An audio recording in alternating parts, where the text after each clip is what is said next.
regardez le Club Expert. Notre invité aujourd'hui est Maître Antoine Ravel d'Esclapon, docteur en droit et diplômé notaire. On va parler avec lui de la participation aux acquets.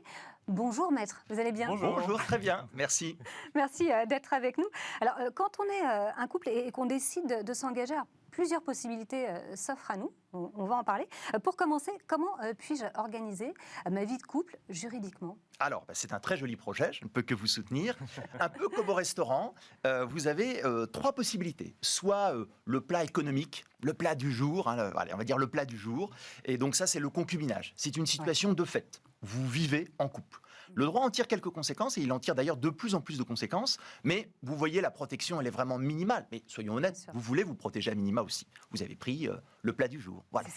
Après, il y a le menu économique. Ah, bon, là, c'est un peu mieux. Il y a menu, il y a aussi économique. Donc, c'est le PACS, le fameux PACS, c'est un contrat. Le contrat, vous pouvez déjà aménager un petit peu l'organisation matérielle. Néanmoins, c'est vrai que la protection est limitée. Par exemple, en matière successorale. Donc, ça reste un menu économique. Et puis, il y a le menu gastronomique, évidemment. C'est le mariage le plus développé, le plus étendu, et dans lequel vous avez la plénitude des effets. Alors, ne soyons pas hypocrites. Dès qu'il y a un enfant, dès qu'il y a l'acquisition d'un bien immobilier, quel que soit votre régime de couple, il y aura des conséquences importantes en cas de séparation. Donc, on a souvent le discours un peu hypocrite. Oui, mais on a 3 enfants, on a 5 biens immobiliers, on est ensemble depuis 20 ans. Mais vous comprenez, on ne veut pas s'engager. Non, vous êtes déjà engagé. Donc on a bien compris dans la façon dont vous les définissez que le menu gastronomique a peut-être un peu plus votre faveur.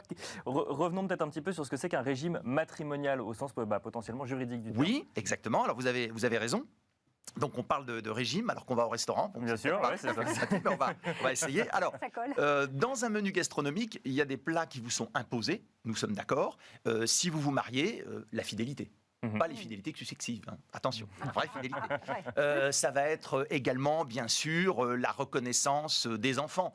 Les enfants de l'épouse sont censés avoir pour père monsieur. Voilà, voilà. Ça, c'est un régime impératif. Et puis ensuite, il y a une partie supplétive, c'est-à-dire que vous pouvez y déroger, qui est comment on organise le patrimoine entre les époux. Qui est propriétaire de quoi? Est-ce qu'on partage? Est-ce qu'on ne partage pas? Et c'est là qu'on a de la marge de manœuvre. C'est vraiment le cœur du régime matrimonial que l'on choisit par son contrat de mariage ou par un aménagement du régime matrimonial une fois qu'on est marié et qu'on veut le changer en cours de vie maritale. Alors, quels sont les avantages et inconvénients de ces régimes? Alors, le régime communautariste a un immense avantage, c'est qu'on partage la richesse. Donc, tous les deux, vous voulez vous marier, il y en a un qui veut se consacrer un peu plus à la vie de famille, eh bien, la richesse que crée l'autre, elle est quand même partagée en deux. C'est donc pourquoi c'est le régime naturel des Français. Par défaut, ils sont mariés en communauté réduite aux acquets. Toutefois, ça peut avoir des inconvénients, d'abord parce que vous voulez peut-être un peu d'indépendance, chacun dans votre gestion, et puis vous craignez les créanciers, et en particulier les créanciers professionnels, et qui peuvent manger tout le panier commun. Donc, existent en parallèle d'autres régimes qu'on appelle les régimes séparatistes. Dans un régime communautariste, 3 paniers, un jeu de mots pour vous, 3 paniers. On aura compris. Panier, paniaise. 3 paniers, le panier commun et les paniers qui sont donc dits propres à chacun des époux. Alors que si on est dans un régime séparatiste, il n'y a que 2 paniers, un panier personnel à chacun des époux. Quel est l'avantage du coup de la participation aux acquets, donc ces fameux 3 paniers? Alors, la participation aux acquets, il y a 2 paniers. Deux paniers. Il y a 2 paniers. C'est vous le 3e panier. Exactement. Voilà, c'est vous le 3e panier. Alors, là, la participation aux acquets, c'est un régime qui cherche à concilier les avantages de tous les autres régimes, à savoir que chacun des époux a son panier. C'est donc intéressant pour l'indépendance de gestion, cette indépendance également en matière de protection vis-à-vis des créanciers. Les créanciers de l'un ne peuvent pas, en principe, poursuivre l'autre. Mais on va aussi partager la richesse. On va partager la richesse, comme si vous étiez marié en communauté réduite aux acquets. Alors, je vais prendre un exemple chiffré. Nicolas crée 100 et Lara crée 150. Si vous êtes marié en communauté, 100 plus 150, ça fait 250. Chacun a droit à 125 le jour de la dissolution du régime matrimonial. Je suis gagnant. C'est normal. Il est gagnant. Voilà, il a vite coffré. Exactement. Mais ça peut se comprendre parce que vous occupez plus de vos enfants communs, par exemple.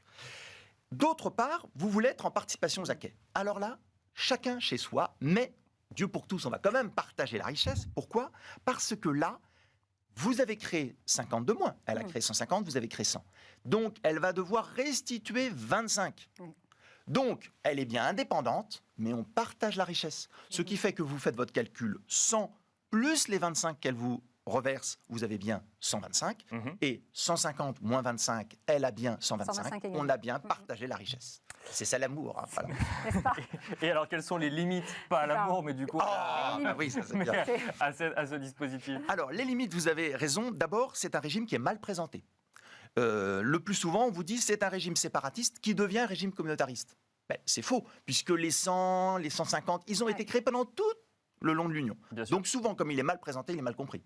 Ça, c'est assez cohérent. Deuxièmement, une certaine complexité parce que le Code civil n'est pas très bien rédigé.